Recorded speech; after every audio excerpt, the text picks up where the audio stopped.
হাজার হাজার ভারতীয় ইসরায়েলমুখী।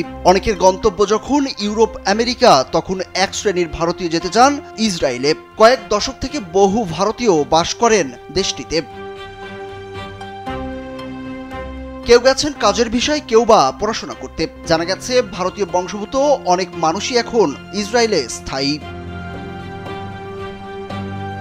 ভারতের পররাষ্ট্র মন্ত্রণালয়ের তথ্য অনুযায়ী আনুমানিক 18,000 থেকে 20,000 ভারতীয় কর্মী ইসরায়েলে আছেন। তবে এই সংখ্যা আরও বেশি বলেই অনুমান করা হয়, কারণ 2023 সালে ভারতের সঙ্গে ইসরায়েলের চুক্তি স্বাক্ষর হওয়ার পর দ্বিপাক্ষিক চুক্তির আওতায় বহু ভারতীয় কর্মী গেছেন দেশটিতে।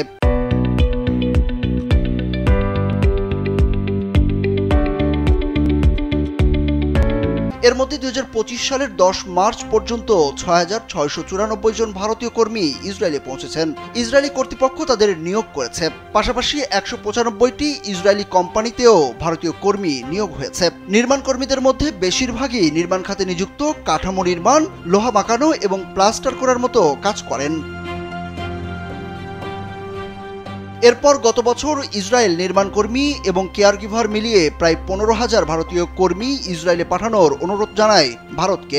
তাদের মধ্যে কতজন ইসরায়েলে কাজে যোগ দিয়েছেন সে বিষয়ে জানা যায়নি। ভারতের পররাষ্ট্র মন্ত্রণালয়ের তথ্য অনুযায়ী সে দেশে 85,000 ভারতীয় বংশোদ্ভূত ইহুদি বাস করেন। ভারত থেকে 50 ও 60-এর দশকে ইহুদিদের অনেকেই ইসরায়েলে যাওয়া শুরু করেন। মূলত মহারাষ্ট্র, কেরালা, কলকাতা থেকেও ইহুদিরা সেখানে বসতি স্থাপন শুরু করেন। সাম্প্রতিক সময়ে মণিপুর ও মিজোরাম থেকেও সেখানে অভিবাসন দেখা গেছে। ইন্ডিয়ান ইকোনমিক ট্রেড অর্গানাইজেশনের প্রেসিডেন্ট ডক্টর আসিফ ইকবাল বলেছেন, ভারত থেকে যাওয়া কর্মীরা মূলত কেয়ারগিভারের কাজ করেন। মেল নার্স, নার্সিং অ্যাসোসিয়েট হিসাবে ভারতীয়দের চাহিদা রয়েছে সেখানে। ইসরায়েলিদের প্রবীণ নাগরিকদের দেখাশোনা করার মানুষের অভাব, তাই ভারত থেকে, বিশেষ করে দক্ষিণ ভারত থেকে বহু ব্যক্তি কেয়ারগিভারের কাজ করেন। দ্বিতীয় কনস্ট্রাকশন সেক্টরে এখন কর্মীর চাহিদা বাড়ছে। ইসরায়েলের বিভিন্ন অংশে ভবন তৈরি, মেরামতের কাজে বহু ভারতীয় কর্মী নিযুক্ত।